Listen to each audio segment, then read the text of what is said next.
Сәлеметсіздер ме оқушылар?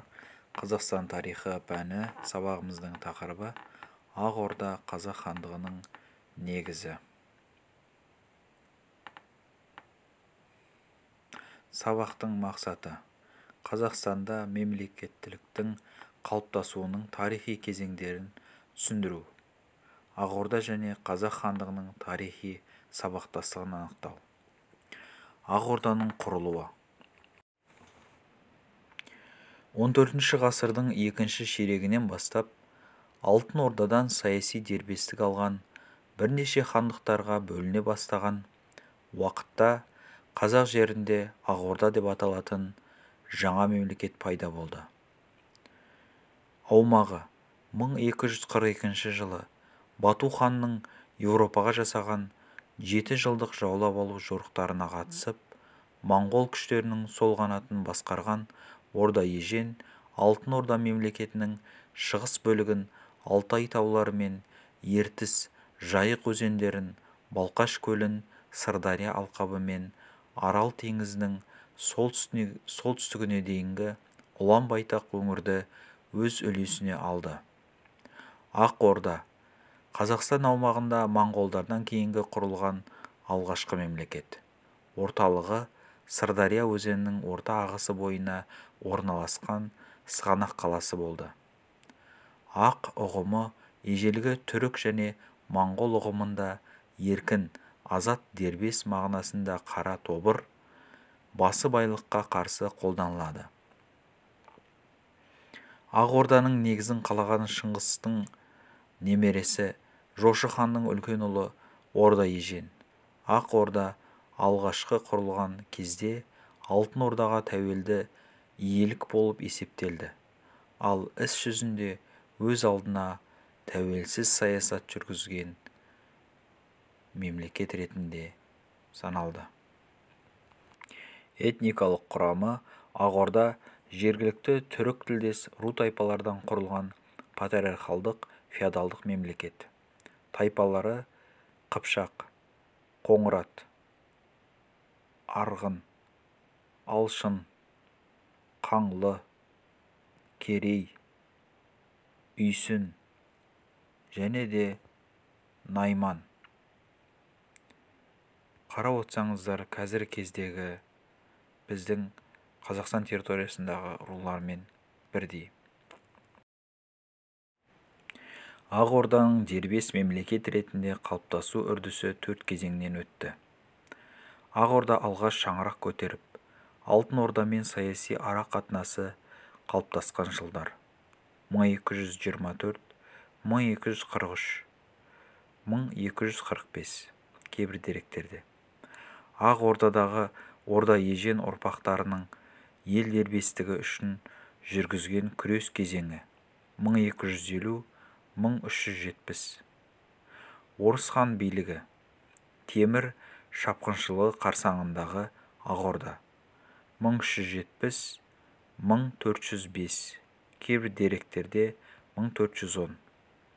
Орыс хан ұрпақтарының Әбілқайыр билігіне қарсы жүргізген күресі нәтижесінде Ақ Орда атауының Қазақ хандығы атауымен қайта жаңғыруы. Бұл 1428-1465, кейбір деректер бойынша 1466 жылдарды қамтиды. Бұл деректер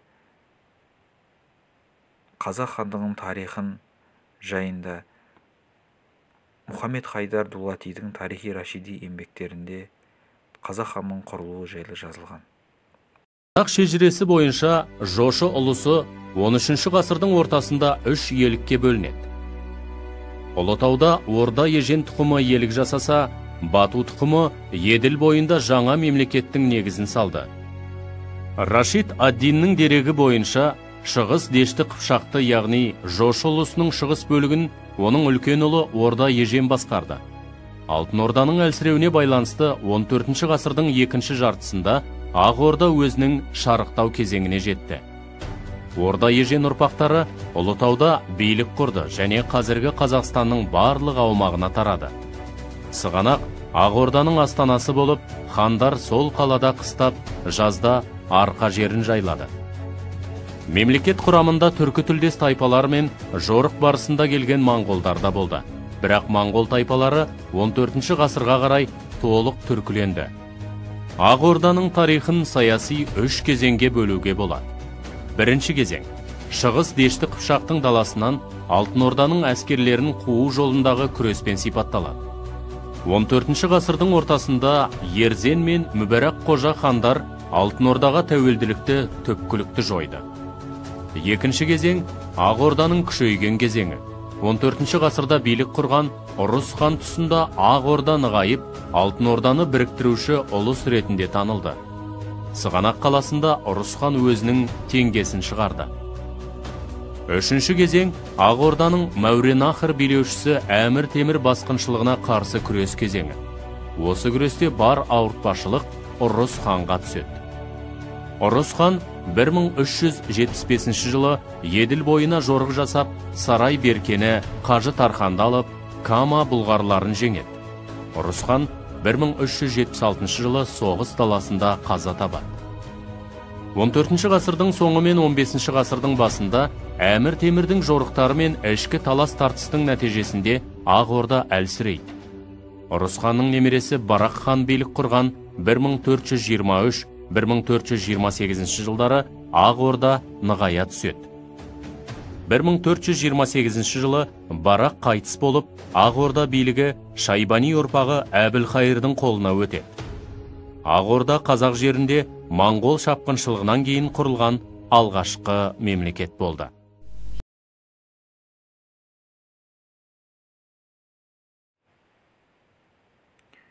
Суретте Ақ Орданың орталығы болған Сығанақ қаласының орны.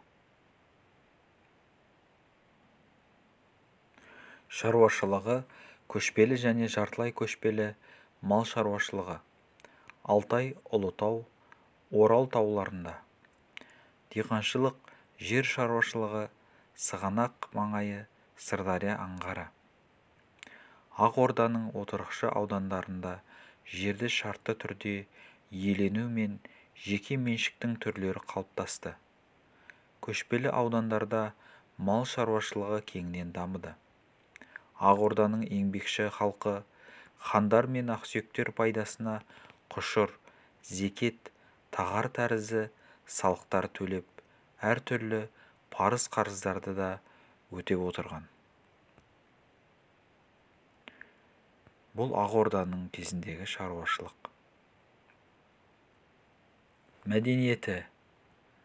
Ақ Орданың қалалық мәдениеті Ерзен ханның тұсында дами түсті. Хан Отырар, Сауран, Жент, Баршынкент сияқты қалаларда мешіт медреселер салдырады.